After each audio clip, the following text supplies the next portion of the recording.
Pirates, Opium and Good Neighbors, how Solovyov justifies the current war by rewriting the history of Britain and Europe. Russia discusses peace without Ukraine. The negotiating activity surrounding Ukraine, from the meeting of American emissaries in Moscow to the covert consultations in Geneva and Miami, is accompanied by no less activity on Russian television. Vladimir Solovyov's programs have recently turned into a kind of ideological commentary on the current situation. Viewers are explained what exactly should be considered the reality of the peace process.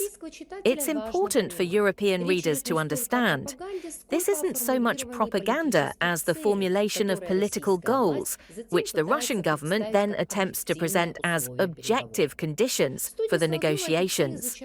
In Solovyov's studio, these goals are expressed much more openly than in official press releases. 1. A peace process without Ukraine, a new axiomatic thesis. The central idea, repeated in various formulations, is that Ukraine is not a subject of negotiations. According to Solovyov and his guests, key decisions are made between Russia and the United States, while Kyiv is merely a receiver of decisions made in other capitals. Ukraine is not needed. Its opinion need not be taken into account. The issue of NATO membership can be resolved directly with America, without the Ukrainians. These formulations are not accidental, but a systemic narrative. It creates the grounds for two consequences.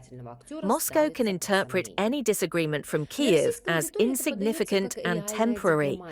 The very existence of the Ukrainian state as an independent actor is called into question.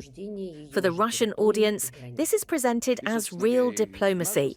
A violinist is not needed, a formula that is intended to justify Ukraine's exclusion from discussions of its own territories and borders.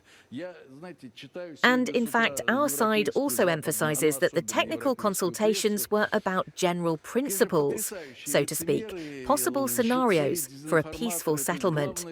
You know, I've been reading the European, Western, especially European press this morning.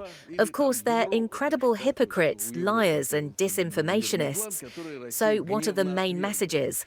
First, Russia rejected Trump's peace plan, or even Europe's. So it turns out Europe had a peace plan, which Russia angrily rejected. So we explain we didn't reject anything. They outlined various options.